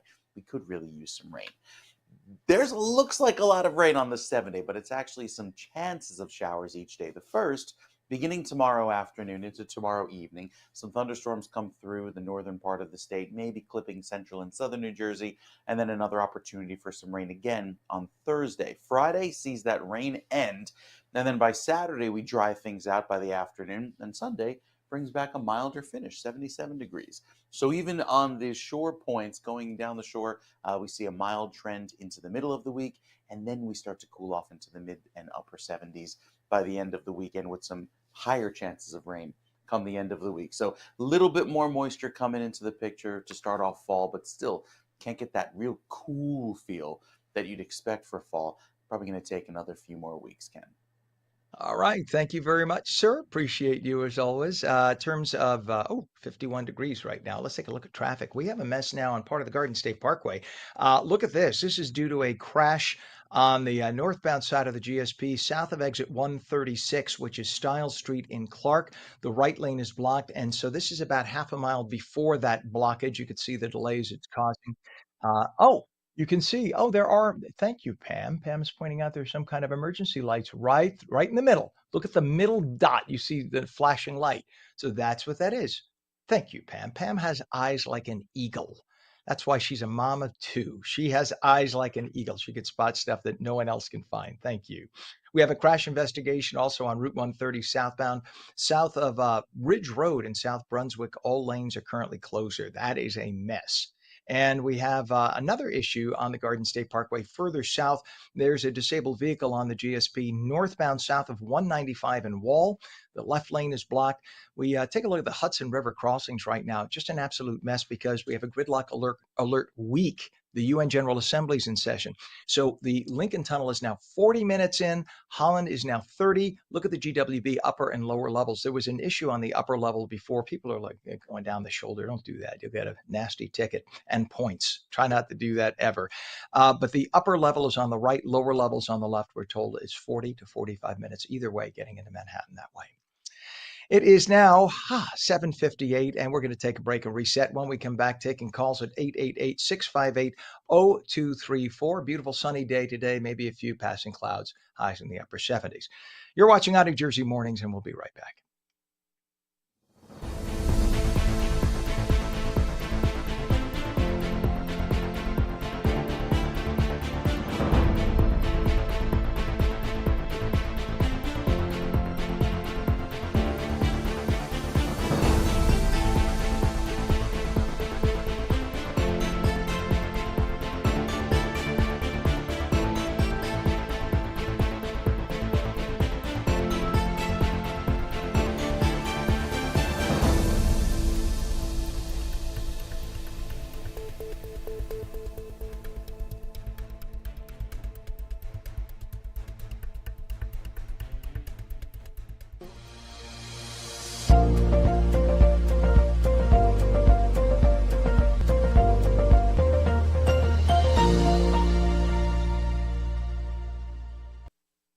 Very good morning to you. 8 a.m. Monday, September 22nd, 2025. Welcome back to ONNJ Mornings. I'm Ken Rosato. Phone lines are open. We want to hear from you. 888-658-0234. 888-658-0234. Beautiful sunny day in store. Could be a few passing clouds. Highs upper 70s. Real nice day to go and have lunch outside if you can. Head to meteorologist Mike Favetta with a check of the Garden State forecast. Good morning, Mike. That's right. Celebrate fall. We've got a really pretty fantastic feel this afternoon. Sunny weather, a warm up on the way. Even though it's a bit cool right now in northern New Jersey, 55 in Hackensack, 52 in Sussex. We're already at 60 on LBI, and it'll feel very pleasant through this afternoon with the fast warm up. 5 degrees warmer than this time yesterday in Sussex, a little bit cooler down the shore thanks to that wind off of the water. But overall, the dew points, or the temperature where the air is saturated, is low, meaning that October feel is in the air, but it doesn't last because some warmer weather comes in quickly with a little more humidity this afternoon. You could thank the wind direction for that. The winds out of the east and southeast pushing in some more of that humid feel along the water. That will allow for a bit of a gusty breeze by the end of today, after so much wind at the coast over the last few days. Well, it starts to blow in from the south and southwest, and that will warm us into tomorrow, making temperatures inland feel like the mid to upper 80s. I know. On the first full day of fall, it'll be a little breezy down the shore as well. Winds gusting up to about 26 miles per hour there tomorrow night. But that's also due to a front that pushes through and gives us a round of thunderstorms tomorrow afternoon. You can see it with the futurecast. Clear today, nice and sunny and dry, a few passing clouds, but overall a decent day with temperatures in the upper 70s inland, mid 60s at the coast. Then by tomorrow afternoon, that's where the clouds break for some sun. We see highs climb into the 80s, and then a line of storms comes through. Not severe, but give us a good downpour into tomorrow afternoon and tomorrow evening. And after that quick round of rain, temperatures warm again on Wednesday, back into the 80s, but I think we finally see a cool down after that, heading into Thursday and Friday. There's also some rain chances as well going into the end of this work week. Thursday and Friday could see some wet weather, keeping temperatures in the mid 70s, maybe some 80s where we get some breaks of sun. But it's that wet finish to the week that'll set the tone for a cooler finish into the weekend, and then we should dry things out just in time for Saturday and Sunday if you have those weekend plans. I don't think it'll be completely sunny, but we should be dry. That's some good news. We'll talk more about that with the weekend weather coming up, Ken, in just a few minutes. A diaper in the last year. I'm sure it's always nice to hear that things are dry. I don't know if you caught the first part of that, Mike. I said from a guy who's changed many a diaper in the last year. I'm sure you. Oh, It wasn't yeah. up on screen yet, so I'm not sure if my mic was on at that point. But yes, dry is good. Although, as you said, we need the few days of rain that are coming up because we have been a little too dry. So nice to go into the fall not being in a drought situation. Right. All right, Mike, we appreciate you as always, my friend. We'll check back in a little bit. It is 51 degrees northern New Jersey right now, and our temp is 52 in Trenton, and it's 49 degrees still down in Cape May. Traffic-wise, we have a lot popping up, and let me just emphasize as we go into this, it is a gridlock alert 2 weeks because the UN General Assembly is in town. All right. So when that happens, that means they take priority. You have every dignitary, and look on my face. every ambassador and dignitary from every country on the planet. I'm giving you a mushy face because when I was a reporter in New York, that meant you couldn't walk 2 blocks, not even drive. You can't walk. They shut the sidewalk and you can't walk beyond a certain point when a dignitary might be driving by. Sometimes they keep you there 15 minutes for the dignitary to drive by. Then you can cross the street. Awful. So just be aware of that. That's going to be 2 weeks. And tomorrow, on top of that, President Trump will be in town to address the UN. If you can, work from home or take mass transit for the next 2 weeks. It's going to be a nightmare. So we're already seeing it. We have a crash now on I-78 local lanes westbound at exit 50 Vauxhall Road in Union with the left lane closed. Take a look at the Garden State Parkway. We have a crash now on the GSP northbound south of 136, which is Stiles Street in Clark. All lanes are open, but that's causing delays. Further down on the Garden State Parkway, we have a disabled vehicle northbound south of 195 in Wall with the left lane blocked. We have a disabled vehicle on 295 northbound north of exit 57, which is Route 130 in Hamilton with the left lane blocked there. Closed, I should say. We have a crash investigation 130 southbound south of Ridge Road in South Brunswick. All lanes are closed. GWB upper and lower level approaches right now very slow. We're told 40 minutes across. Either way, Holland Tunnel still 30 and it's 40 to 45 minutes at the Lincoln. Again, that's all because of people then, once you get into Manhattan trying to get across town, it is gridlock in much of Manhattan today. Try to avoid it if at all possible. 8:05 is our time. New Jersey's Democrat and Republican candidates for governor battled head-to-head last night in Lawrenceville. The two participated in a town hall-style matchup at Rider University. It was co-sponsored by the university, the New Jersey Globe, and us here at On New Jersey. It was the first of 2 gubernatorial debates and hit on issues such as whether to make political violence a hate crime in reaction to the Charlie Kirk assassination, property taxes, and energy costs, among other things. The two traded a number of jabs, with Mikey Sherrill unwilling to promise not to raise taxes if elected. I'm not going to commit to anything right now because I'm not just going to tell you what you want to hear. So no matter what, they tried to nail her down on that, but Mikey Sherrill did not want to commit. I mean, just remember what happened to George H.W. Bush back in the day. Read my lips, no new taxes. He ended up raising taxes that cost him the election. So Mikey Sherrill trying to avoid that at all costs. Sherrill did, though, pledge to fight the Trump administration to claw back money from the shrinking federal Department of Education. The dismantling of the Department of Ed is a huge issue. This is one of the ways in which we're seeing a huge hit come into our state budget. It's why I fought so hard to say that we're going to claw back that money. My attorney general is going to sue to claw back as much money from the federal government as we can. Jack Ciattarelli, meanwhile, answered a question about what could be done for New Jersey's high energy bills. He blames the current Democrat administration, the Murphy administration, for the current sky-high costs. When Phil Murphy took office, we were an electricity exporter. We produced more electricity than we needed. He shut down 6 different electricity generation plants. He put an unofficial moratorium on natural gas. He didn't expand our nuclear capabilities in South Jersey, 0 carbon emissions. He didn't accelerate solar. Talk to solar developers who want to use the rooftops of warehouses, which is prime real estate for solar arrays. Didn't accelerate that. What he did do is he bet it all on wind. Ciattarelli also attacked Sherrill for what he implied were some questionable stock investments. In the 7 years that she's been in Congress, she's tripled her net worth. There's another big difference between the two of us, okay? She broke the law.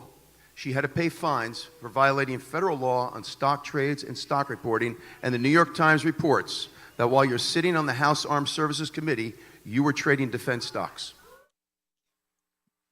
Well, the second and final New Jersey gubernatorial debate takes place Wednesday, October 8th, less than a month from Election Day.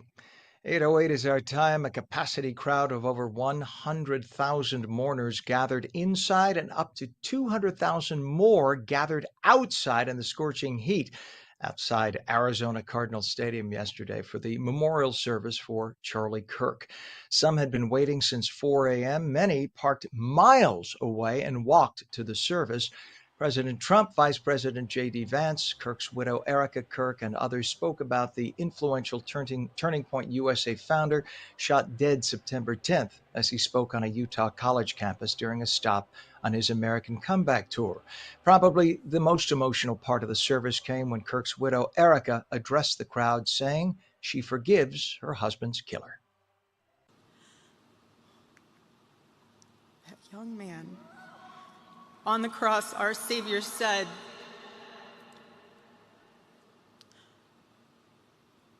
"Father, forgive them, for they not know what they do." That man, that young man, I forgive him.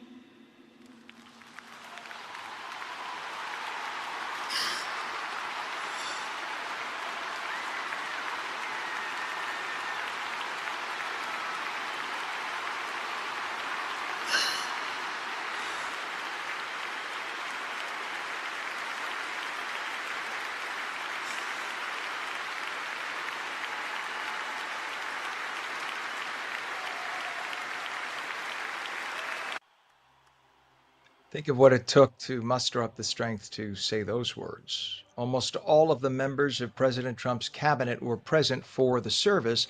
Now, by law, at least one cabinet member had to remain behind in Washington, D.C. in case of an emergency. That's why every single cabinet member wasn't there. Many of those present had personal relationships with Charlie Kirk and spoke during the service. And President Trump received a standing O as he arrived on stage and addressed Charlie Kirk's parents. To Charlie's parents who lost their beloved son, and to the entire Kirk family, we know that no words can ever be enough to fill the void he leaves behind. That's a void that just can't be filled. But I hope the extraordinary outpouring of emotion over these past 11 days has comforted you with the knowledge that your son brought more good and love into this world in his 31 short years than most people, even very, very successful people, can bring in a lifetime. By the way, it should be mentioned, this was a 5-hour service that it was only planned a week ago. And there were dozens of speakers, musicians, etc. And this is, from a television perspective, nightmarish, but yet they still pulled this off. They were within 5 minutes of 5 hours, and they only planned it a week ago. To get all those people to come on and off within a certain amount of time and be so precise is almost unheard of in the television industry. Just think to all the award shows you've seen that go 40 minutes late, and they're only an hour or two. Well, during his speech, President Trump praised Charlie Kirk's widow, Erica, calling her back to the stage and giving her a warm hug in the process. Now, one moment that had people talking was when Elon Musk sat next to President Trump during the service. All of a sudden, Elon pops into the picture, and there you go. And of course, they took that camera shot, and the two smiled. They seemed to have a cordial conversation. They sat together for about 20 minutes. Be interesting to know what they talked about. And news on the autism front. During yesterday's memorial service, President Trump said that he and Secretary of Health and Human Services, Robert F. Kennedy Jr., would be holding a news conference today, during which they would make a big announcement about autism. During that announcement that the president made, he suggested that this would be something somewhat earth-shattering. So we'll see what happens. He said, "We finally found something. We found something." So we'll see what happens. We don't have a time yet. The minute I find out, I'll pass it on. And we do soundbite. Let's take a listen. And tomorrow we're going to have one of the biggest announcements, really medically, I think, in the history of our country. We're going to be doing it with Bobby and Oz and all of the professionals. I think you're going to find it to be amazing. I think we found an answer to autism. How about that? Autism. Tomorrow, we're going to be talking in the Oval Office in the White House about autism. Let's keep our fingers crossed and hope. Now, you notice he said, we'll have an announcement. Then he says we're going to be talking in the Oval Office. So does that mean you're going to be talking to the public, or does that mean you're talking amongst yourselves? Either way, it's promising. We keep our fingers crossed, say a prayer, because for all the people suffering with challenges. There's such a broad spectrum of people with autism, and so many parents have gone through so much trying to find care for their kids who are autistic all over the spectrum. Hopefully, we'll find out what this is all about. And so many people have gone through so much over the years with autism. Fingers crossed. 8:13 right now. In other news, a huge fire in Trenton this weekend. An 18-year-old man was killed. At least 22 people have had to find another place to stay after 7 homes were destroyed in a fire. This happened Friday night on North Olden Avenue. Trenton officials announced that one person is in critical condition, 2 people classified as stable. The fire rose to 3 alarms before it was brought under control. No word on the names of the victims or what may have started that blaze. And a 1-year-old child is in critical condition this morning after a multi-vehicle crash in Evesham Township Saturday night. Officials say it appears a tractor-trailer may have run a red light at the intersection of Locust and Route 70, hitting 2 cars in the process. Investigators looking into the official cause of that accident. And Pennsylvania Governor Josh Shapiro says that Kamala Harris will have to answer for not publicly raising concerns about former President Joe Biden's fitness to do the job before the 2024 presidential election, telling Stephen A. Smith in an interview that was released last week that her silence needs explaining. He said that Harris had to explain how she was in the room and yet never said anything publicly. Shapiro, who was among a short list of candidates for VP under Harris before she picked Minnesota Governor Tim Walz, added that he voiced his own doubts privately to Biden's team. Shapiro, whose name has been mentioned as a possible presidential candidate in 2028, framed his critique around the battleground states, saying that Harris could not win Pennsylvania, so it would be very hard for her to win the nation. It is 51 degrees now at 8:15. When we come back, more analysis of last night's gubernatorial debate. A beautiful sunny day today. Could be a few passing clouds, highs upper 70s. Meteorologist Mike Favetta returns with a full Garden State forecast, and we will take your calls. 888-658-0234. 888-658-0234. You're watching on New Jersey Mornings. We'll be back in 30.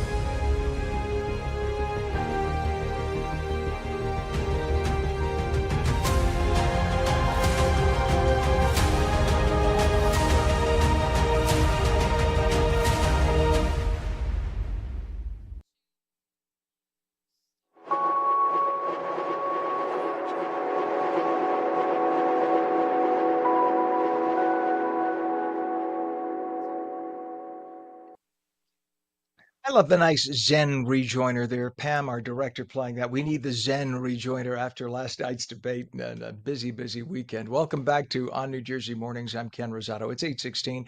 We'll take calls 888-658-0234. If you like sunshine to give yourself a last smile for the last few hours of summer, you're going to get a good day today. Meteorologist Mike Favetta has the Garden State forecast. Mike, I'm going to pretend that 2 o'clock does not occur today and that we Okay. just have summer. So I'm going to hibernate. I have some bear friends. I'm going to hibernate, and then I'll come back in March. Is it when we have spring? Yeah, March between the 20th and the 22nd. But it's going to So I'll feel see like you an in March. extension of Easy. All right. summer. It's going to feel like an extension of summer. Don't go too far because considering just how warm it gets throughout the rest of this week, tomorrow into Wednesday, we'll have highs in the upper 80s. It'll feel lovely, like summer's not quitting anytime soon. We have clear sky right now. There's some clouds off to our west that are slowly working in. You see with those showers, but a lot of that heads to our north throughout the day today. So the forecast for central New Jersey has highs that will climb into the mid 70s, even at the coast, and upper 70s inland, back over through West Freehold, even by Princeton, Clinton, Flemington, Trenton, 80 degrees. It'll be warm later on this afternoon, and that's the trend going into tomorrow, even warmer weather still, even though there's the threat of rain later on in the day. Visibility looking good right now. We're running clear across the state. So like I mentioned before, some of these clouds that are working in with some showers eventually moving their way to the north over the course of the next few hours, but I don't think we tap into any wet weather today. It's really off to the west. You see all of this rain going right through the Midwest. Those are the showers that come in by tomorrow afternoon, giving us some much needed wet weather. Today's rain skips by to our north. So with temperatures that will ultimately hold in the upper 70s today, we climb into the low 80s tomorrow, and with it, more humidity by tomorrow morning. We start off with more of a summertime humidity, with the dew points or the temperature where the air is saturated in the 60s, even up in the hills in northern New Jersey, not just at the beaches. So it'll feel more like a summery feel with more humidity into Wednesday and Thursday, even as the rain moves back into the picture come Wednesday afternoon. I think Friday also has an opportunity for some rain, but we see the wet weather diminish by the time we get to Saturday and Sunday. There'll still be a fair amount of clouds around this weekend, but no active falling rain, even as Sunday morning sees a little break in the clear sky, and then we see some clouds return going into Monday and Tuesday. So this is the system for Monday. Waiting to see what ultimately occurs. There's been some hints that it could be some tropical development by Monday, but it's nothing to worry about, at least for this weekend. Your weekend plans are dry. Going into Monday, could have some rain and wind as a result, but again, that's days away. And by a tropical standpoint, it's like an eternity, so one to watch. As far as this weekend, temperatures climb into the mid-70s. We have a little bit of wet weather to start, and then a warm, dry finish with more sunshine by Sunday. So the weekend improving, even as the sun just rose on this Monday morning. Never too early to talk about a weekend, considering how the weekend plans will go along nicely with your sunny side up forecast. So very pretty weather upcoming for Saturday and Sunday, Ken. I just want to know if you guys are actually feeding Nino or not, because I could hear him complaining about breakfast. I mean, is he getting He fed, or are you just guys like, crawled. dude, does No, Uncle so Ken have to come over? he's in the this kid. Oh, this kid's eat so much. In one dinner over the weekend when we were in Long Branch, what we had, he ate his own crab cake and then proceeded to eat everybody else's meals at 8 months old. And the shock on people's faces, like, he's only 8 months. I'm like, yeah, this kid eats full meals off the main dinner menu. He actually just crawled around down the hallway to come see Daddy at work. So yeah, the kid is he just wants some more attention. He crawled around to go see Daddy at 8 months of age, holding a 10-pound dumbbell in his hand too. God bless him. All right, that's good. He's my kind of kid. Anyone who eats a whole crab cake at 8 months old and then some is my kind of kid. You done good, Mike. All right, we'll check back with you, pal, just a little bit. It is 51 degrees right now, northern New Jersey. We have 54 in Trenton, and it's 50 in Cape May. In terms of traffic, we do have a lot of it. Let's take a look at the gardens. I'm sorry, this is I-280. We have two different issues on 280. Let's take a look at the first one. There's a crash on 280 westbound, east of exit 16E. Look at that mess. Essex Street, Harrison, the two left lanes of the 3 lanes closed, and that's causing that issue right now. In fact, stay on that camera if you don't mind, Pam, because just a couple of miles away, we have a disabled vehicle westbound on 280, west of exit 7, Pleasant Valley Way, Route 636 in West Orange, with the left lane closed. So it is just a mess through that zone entirely. And we also have a crash investigation on Route 130 southbound, south of Ridge Road, South Brunswick. All lanes are closed in South Brunswick on 130.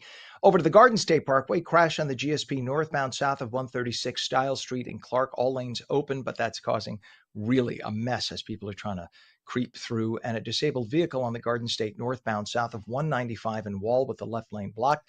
Your approaches to Manhattan across the Hudson River, all a mess right now. It's going to be that way for the next 2 weeks because we have gridlock alert weeks due to the UN General Assembly being in session.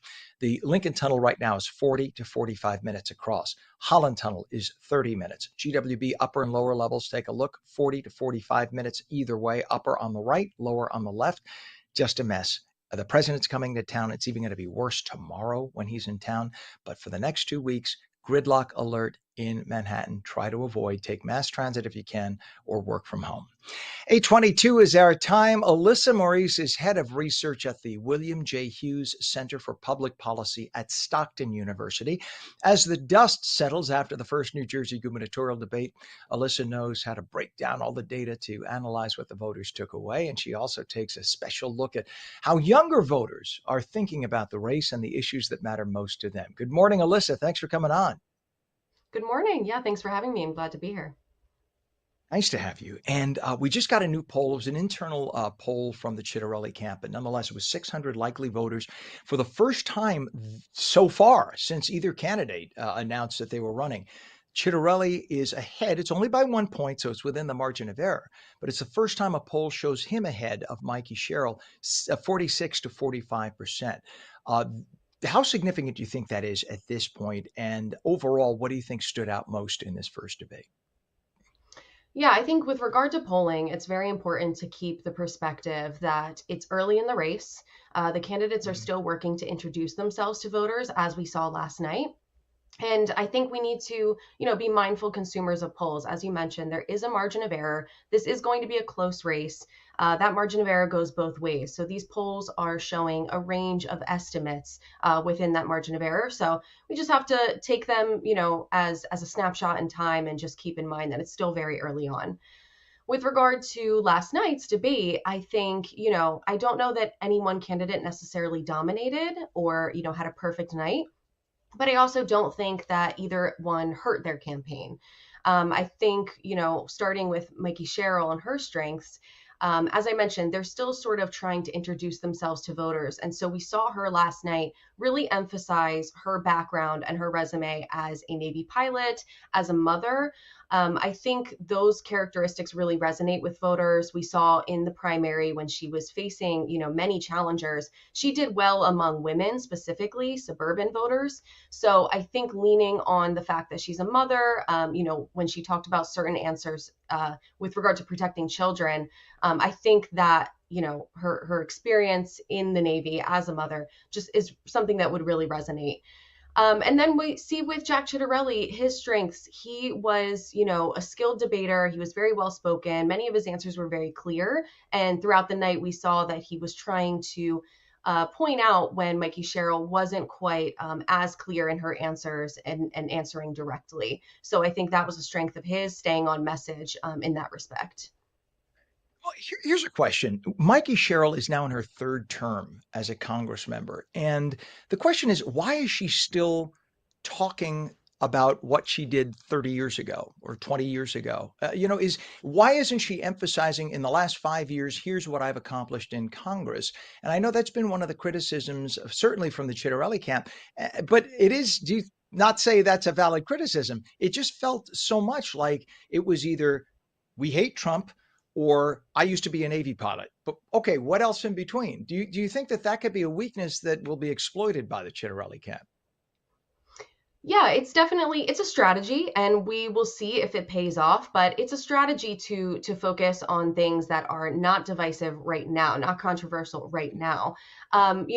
We talked about, I've heard some guests earlier talk about the current political climate, and we know that right now voters are not happy with the economy. They're not happy with the direction of this country. And so it comes down to who do they want to blame? Because we know we have a Republican in the White House at the federal level. And then we have, as Jack wanted to emphasize last night, we have a Democratic government here in New Jersey. And so I think Sherrill doesn't exactly want to align herself with the current administration. She's trying to paint herself as a change from Murphy. And so she really can't talk about some recent legislation or some recent changes in New Jersey without, aligning herself directly with this administration. And then at the federal level, it's just safer to kind of speak in these generalities. And we see that that's the strategy she's taken. We'll see if it's something that the Chitterelli campaign is going to capitalize on and that's something that's going to hurt her. I think when it comes to Trump, though, that's going to be really tricky for Chitterelli to navigate. We saw last night, I think Sherrill struck a balance between, bringing up Trump and also focusing on state issues, because we know the dynamics of the race. Chitterelli is going to try to bring the conversation back to state issues and kind of avoid talking about Trump because he is so divisive in New Jersey and it may hurt him with independent voters. Whereas Sherrill's strategy is really going to be harping on that connection, that alignment between Chitterelli and Trump and, making Chitterelli sort of guilty by association. And I think last night, she did bring up Trump quite a bit, but also did cover a lot of state issues. Given the format of the debate, it was kind of unavoidable. She did have to talk about things that are affecting New Jersey and not just Trump. And Alyssa, one thing I thought that Cheryl did very well was to point out with Chitterelli that he plays to different audiences quite differently. That when he's speaking to a Republican audience, he's a Trump supporter, he's MAGA all the way. When he's speaking to a mixed audience, he's I'm not afraid to go after my political even my allies, etc. I go after my allies too. So it really depends on whom he's speaking to. He sort of becomes chameleon-like, and it's something that she pointed out. I mean, remember when he was in the primaries, it was pointed out over and over again that he was not always MAGA, and now all of a sudden he's MAGA when it's appropriate and keeps it quiet when it's not. So there are definite criticisms from both sides, but in terms of the overall tenor of last night, the feel, the vibe from the debate, do you think that this town hall forum, with the extended amount of time, 90 minutes, a lot of time, uh, gave the candidates the ability to show that they're affable, friendly, warm, and they really were not combative because it wasn't about getting gotchas in? Yeah, I think it was a bit contentious at times. Overall, it was generally respectful. I was a little bit surprised. I think you could tell early on in the debate the tone was going to be a bit more negative in that both candidates were acknowledging that we're facing some really, really tough challenges, that we're in an affordability crisis. Both of them were acknowledging that we're not in a great place in New Jersey, which I thought was a bit surprising that neither candidate wanted to take a more positive, sort of forward-thinking approach, and maybe change the tenor of the debate a little bit, because we've seen that in debates. That's a strategy, is to present yourself as the positive candidate. So yeah, I think that was interesting. It's probably the right move given the current political climate.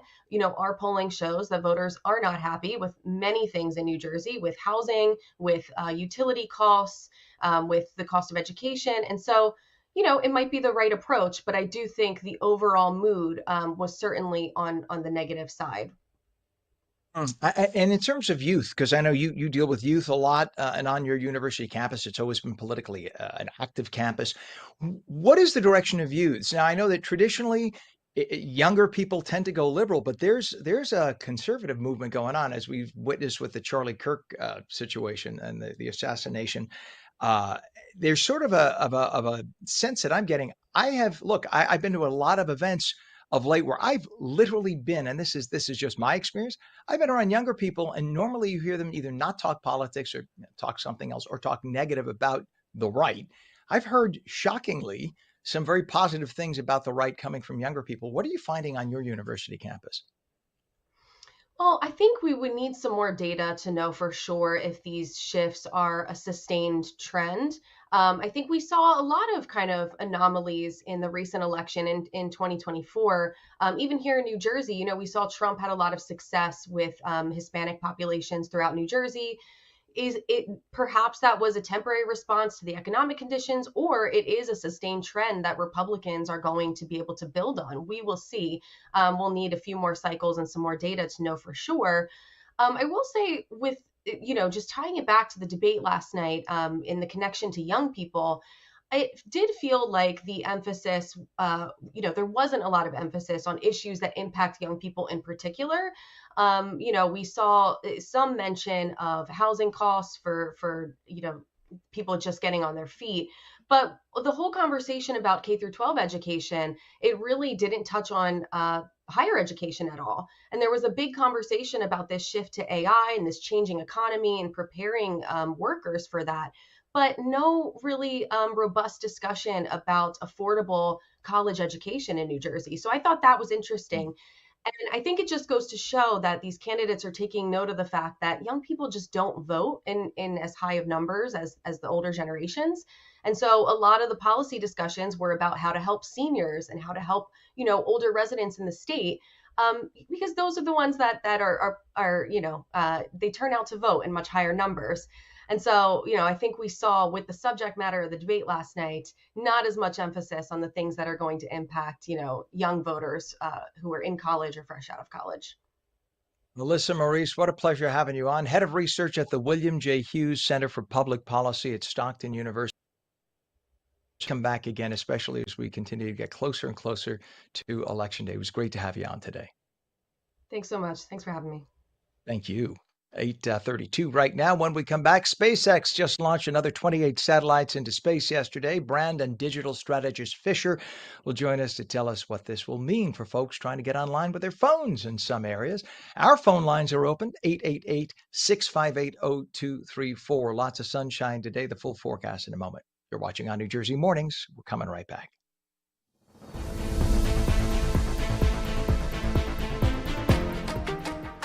Hi, I'm Jeanette Hoffman, host of Energy Matters. Join me every night at 6 p.m. where we're discussing energy affordability, challenges, and solutions with stakeholders and elected officials. Join me weekdays at 6 p.m. on Energy Matters on ONNJ.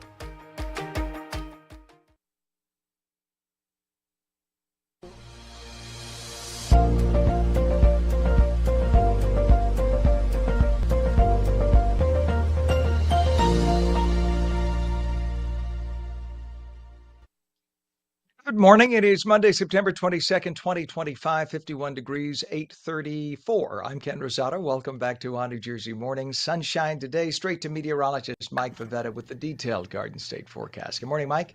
Good morning, Ken. I see a little bit of haze developing on the satellite picture behind me. So again, this is the visible satellite, which we have to wait for the sun to fully rise in order for it to see those low clouds. Right now, clear sky, but you see those clouds working in north and west of the turnpike, slowly taking over the state as those low clouds hang pretty well low to the ground over the next few hours. But again, they lift and they'll bring back some clear sky into this afternoon.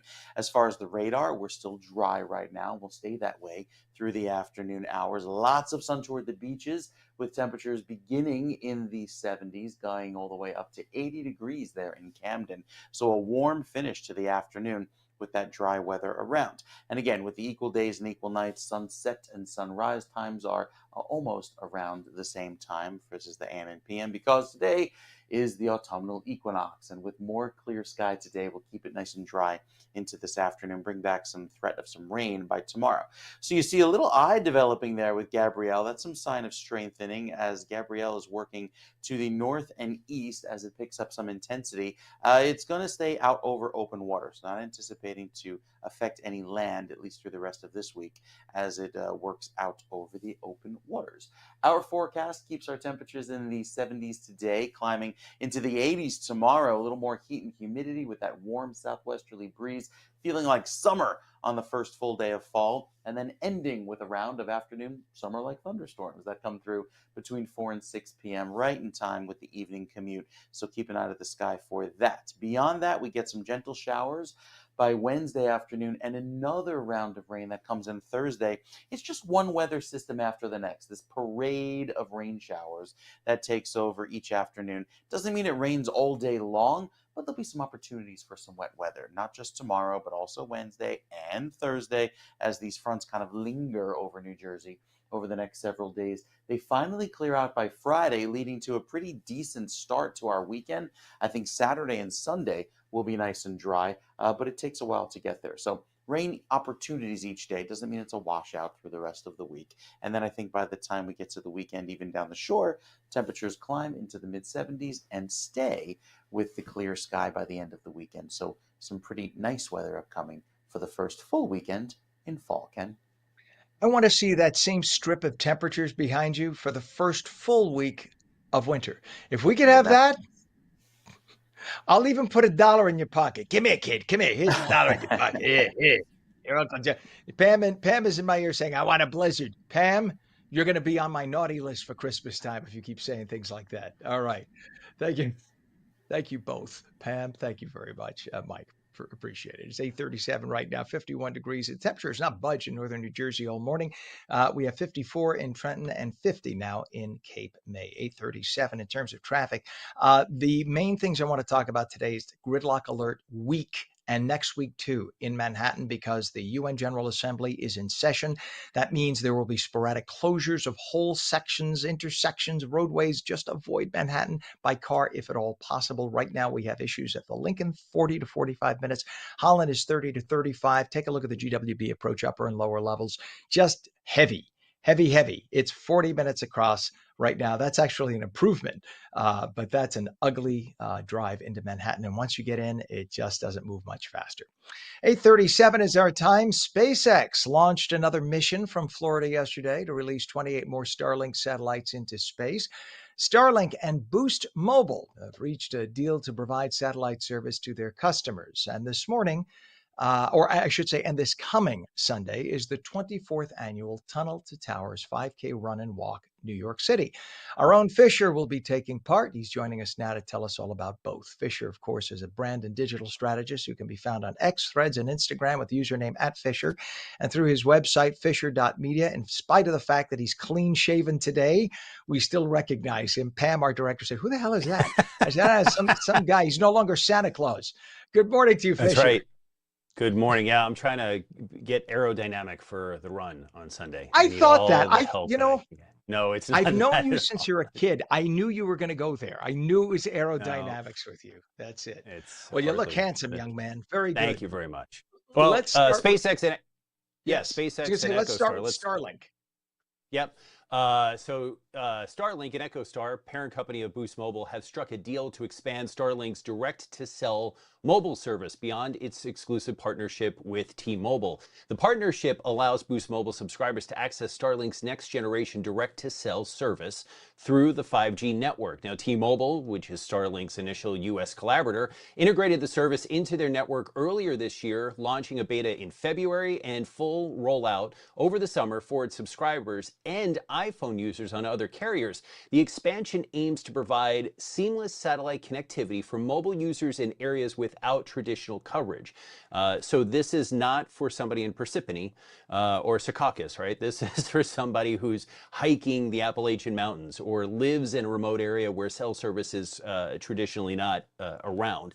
You'll be able to utilize your cell phone via satellite. There will be a little latency, but again, they're not for just average uses in the middle of New York City or Newark or anything of that sort. Apple has bolstered support for such carrier satellite services as early as iOS 18.5, enabling iPhone 13 and later models to connect directly via satellite. Now, separately, Apple's emergency SOS via satellite remains available on newer iPhones and Apple Watches, as does Google has a service just like it as well. So when you're out of the area of a cell service or Wi-Fi, your phone will display SOS, and you would be instructed to go through a series of steps to send an emergency text or your location to 911. Starlink has approximately 7,600 satellites in low-level orbit currently. Now, most satellites orbit the planet at approximately 22,236 miles. That was off the top of the dome. Starlink is in a low-level orbit at only 342 miles. Now, this reduces the latency time to approximately 25 milliseconds compared to 600 milliseconds, which is what the normal satellite latency is. Now, that's the delay between a signal being sent and received and back and forth. Now, for comparison, if you have fiber or cable, usually it's around 7 to 10 milliseconds. So you can see the difference, but you do have some latency. It's great service. The up and down speeds aren't equal like you would get on a fiber service here on the ground, but you can get as high as 350, 400 megabytes per second, which is fantastic. We could do the show in this, in that. There might be a little latency with the talkback, but other than that, it would carry it. By the way, you do know that because they're in such a low or relatively low orbit, they're only, as you mentioned, a few hundred miles up versus tens of thousands of miles. Because they're in a relatively low orbit, you know that a lot of people don't realize within 5 years, they're going to burn up and fall down. They have to keep launching new ones up. So these satellites are only they got a good 5-year span. But the good news about that is also the technology it keeps getting better. So they'll keep sending newer and newer satellites up, so it'll never get old. Love that. Perfect. Now, can't wait to find one in my backyard. Hopefully, they're relatively small. They should burn up very quickly. They're like nowhere near the size of the big guys, the Telstar satellites up there. Let's talk about something that I'm so proud of you as a friend. And by the way, I'm his goddad. That's another story. Let's talk about the fact sounds weird. that Godfather. Godfather. Okay. I'm not going to say Goddaddy. You have always made your mother and me very proud of the fact that you have been running Tunnel to Towers to raise money for this incredible organization for years now. You've been doing this. You never fail. And I'm so proud of you once again doing this. You're taking part in the 24th annual Tunnel to Towers New York City race to raise money, of course, for them. Tell us all about that and how many years you've been doing it. Yeah, I've been doing it for over 10. COVID, obviously, there was the off year in 2020 where I didn't do it. But yeah, the organization is just fantastic. Now, my tie to World Trade Center, I'm from Long Island, born and raised, moved out to other places in 2001. But in 2000, as a night jock on a radio station on Long Island, I hosted a prom at the top of the World Trade Center in Windows on the World. And it was, you met all the people and all that. And obviously being a New Yorker, you have that, or from the tri-state, you have that tie to it. So yeah, and those for you don't know, the run, which happens a week from Sunday, no, I'm sorry, it happens this Sunday, is limited to 30,000 participants, and people come from all over the world, including first responders, the firefighters, police officers, EMS. They wear their jackets, helmets, boots, and you're running through the tunnel. I'm getting emotional just thinking about it. You run through the tunnel with them, just the way that Stephen Siller did and other first responders. It starts in Brooklyn. You run through the Brooklyn Battery Tunnel, come out on West Street, go through Battery Park, and then you kind of end up just in parallel with One World Trade as you cross the finish line. It's fantastic. Tunnel to Towers provides mortgage-free homes to Gold Star and fallen first responder families with young children, and they're building specially adapted smart homes for catastrophically injured veterans and first responders. It is a fantastic organization. If you can donate, please do. My specific donation is runsignup.com/FisherFisher. It's there on the screen. Or you could just go to t2t.org. Again, there'll be about 30,000 of us. I'll be in Corral A on Sunday, and it's just fantastic. So yeah, you got a lot of heart, Bill. Fisher, I appreciate the fact that you do this. And you, like you said, you have that connection, and the fact that you see people who are fully vested in their firefighting gear, 50, 100 pounds of gear.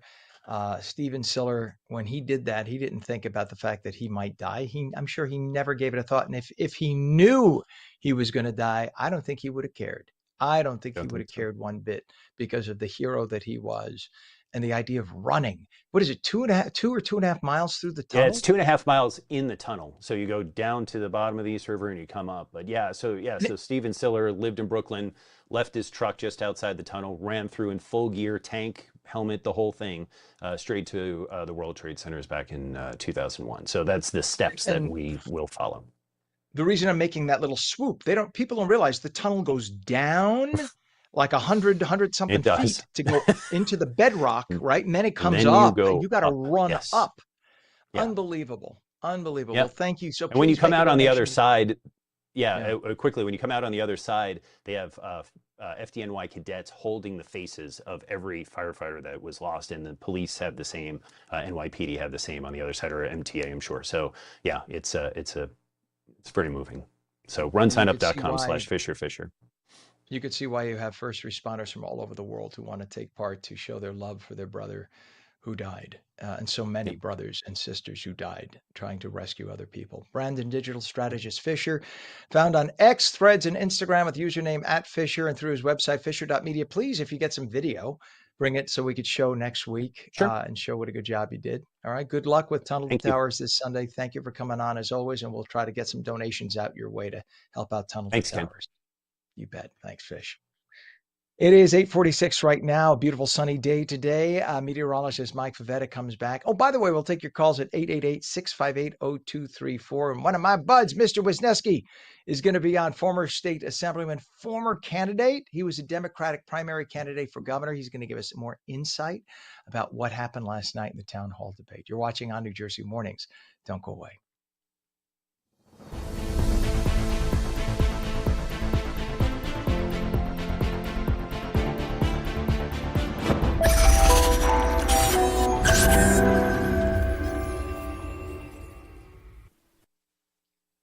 Welcome back to ONNJ Mornings. I'm Ken Rosato. 847 888-658-0234 is the number to call. Straight to meteorologist Mike Favetta with the full Garden State forecast. Mike?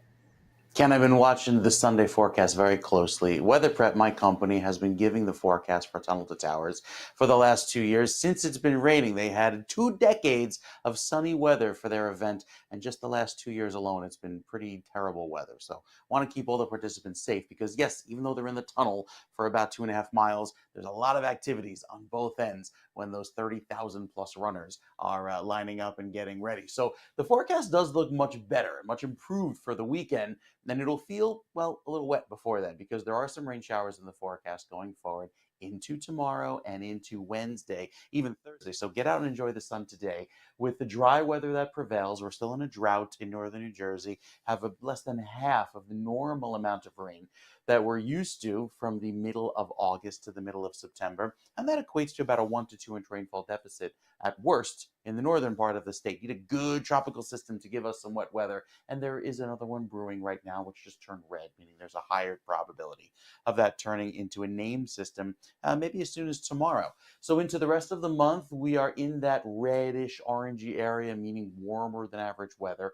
And even the end of the month, into the first few days of October, could feature a little bit more rain. And we tap into some of that rain as soon as tomorrow. Some thunderstorms come through New Jersey tomorrow afternoon after a very warm and pretty humid day by fall standards. Wednesday and Thursday have opportunities for some rain.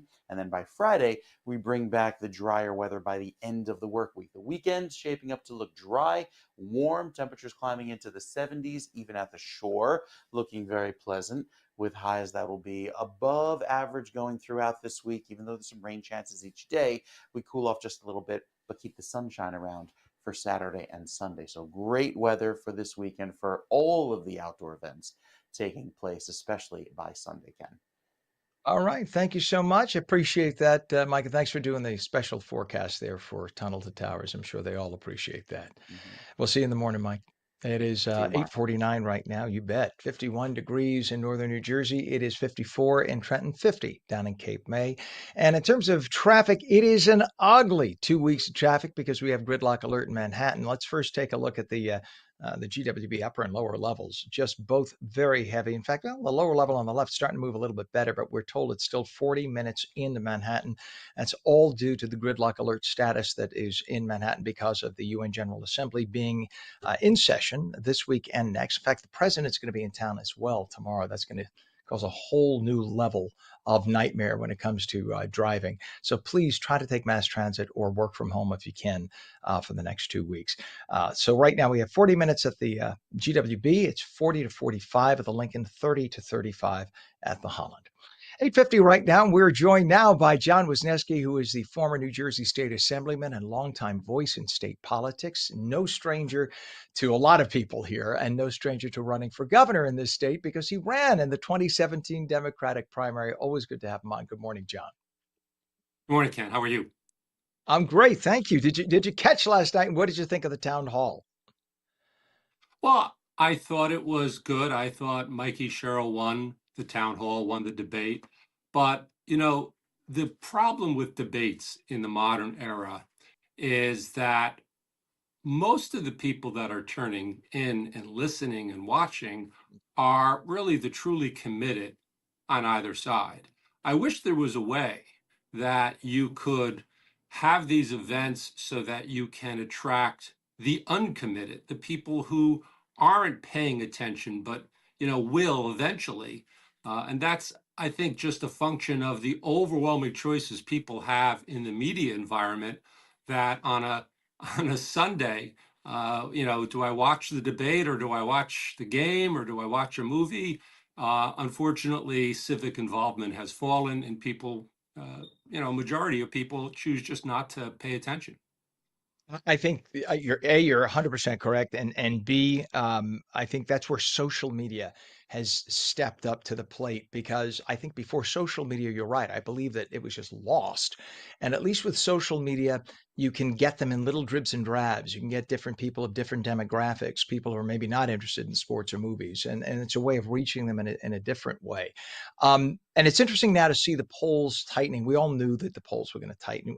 You and I together said we have two really pretty good candidates. I mean, it's that you could find fault definitely on both sides. There's no question. But I thought they both came across not nasty, not mean.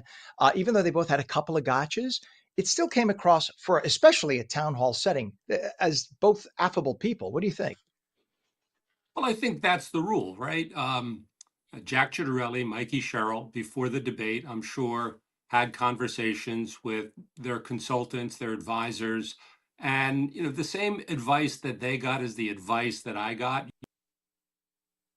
You need to come off in a debate as likable, as affable, as personable, as engaged. Yeah, they followed that. I mean, the voices are about, whether the state wants to follow a right direction or a left direction. And that was, I think, clearly set forth in the debate in the town hall last night. But as I said, it's still, when I ran for governor in the primary in 2017, the polls were certainly closing just like now. I still lost. And so it's not just about the trend a month out, it's what happens on election day. Absolutely. How many times have we seen it go either way? I mean, look, I think was it a 9 point gap between Chitterelli and Murphy last time out the day before. And then of course that night it was a 4 point gap. Still Chitterelli still lost, no question, but it wasn't by 9 points, it was by 4 points. Now we have a poll out today that is showing that it's an internal poll nonetheless, but it's within the margin of error, but Chitterelli up by a point. But he could, for all we know, he could be down by 8. I mean, it's all over the place. And again, as you mentioned, there's a lot of time between now and early November. We'll see what happens. Now, they both laid out very, very different visions, obviously, for New Jersey. Two very experienced people. What would you say the strengths and weaknesses were for each candidate, John? Well, I think for Mikey, the strength is that she really reflects what a majority of voters in New Jersey have embraced over decades, right? New Jersey is a democratic state. Talked about democratic policies, really meet the moment for many voters. I think for Jack, the problem that we won't understand literally until election night is what is the Trump effect for his candidacy. Obviously, everybody understands that in order to win the primary in New Jersey, he had to move towards President Trump. I would imagine that, within the confines of the advice that he gets, his advisors are now saying, well, how do you do this dance so that you're not as closely aligned with the president, but not saying things that enrages him in such a way that scares off some of your voters? Oh, last night, did you hear him say Trump? I thought you said tramp. I'm sorry, I misunderstood you in the last few months. It's so obvious that there's a tap dance back and forth, and you're 100% right. It's such a polarizing thing. Either you are a MAGA or you are as far away from MAGA as possible. There really is no gray in between, it seems. If you could give any advice, because you did this obviously, and if you could give advice to each candidate now with the weeks waning down here, what advice would you tell each candidate? Well, with the caveat that I lost, and so take the advice from the source, I think it is about meeting voters where they are, about getting out there on the stump and making sure no stone is left unturned. The old adage is that you have as if you're behind an important way at each candidate coming into the final month of election day. Take nothing for granted. Yeah, and I think both candidates, and I've complained about this for both. You've heard me say, in fact, when you were on last, I said it. And I got, well, let me first say what I was about to say. I think they're just not out enough. They need to be out more, both of them. I got called on the table, called on the carpet, I should say. I was on WOR radio a couple of weeks ago, and I got a family member, Jack Ciattarelli, say, "You don't know he's out every single day. You don't realize." Well, then maybe it's they're not communicating with New Jersey media. They're communicating with Fox News Channel, but not with us. And we want to, it's great Well, if you're talking to somebody in yeah. Oshkosh, Wisconsin, but they don't vote for you. Well, I do think that logistically, I mean, I get what the family member of Jack Ciattarelli told you, and having run myself, you wake up, you're out campaigning 6:30 in the morning till 11:30 at night. You can't campaign overnight. There's not a lot of people who are willing to be up at 2 in the morning to meet voters, and you need to sleep. And so these candidates are literally working as hard as possible. But you're right. It's also about, voters who perhaps will not have the opportunity to see these candidates may say that. But I think it would not be accurate. They're both out working very hard. Uh, they're leaving no stone unturned. This is a game. Two gubernatorials in the nation. They're both viewed as referendums on President Trump. Both sides desperately want to win these elections because of the bragging rights and validation or vindication that the election may provide. And they, there's four people in two states seeking, and they both want to be governor. All four of them want to be governor. And That's so it. this will be a relentless campaign right through, 10 o'clock at night before Election Day. Former New Jersey State Assemblyman and former Democratic primary candidate for governor of New Jersey, John Wisniewski, thank you so much for coming on this morning. We appreciate all you had to say. Have a great day, sir. Ken, thank you. My pleasure. You bet. And that's on New Jersey Mornings. Thanks for watching. We'll see you again tomorrow morning at 7.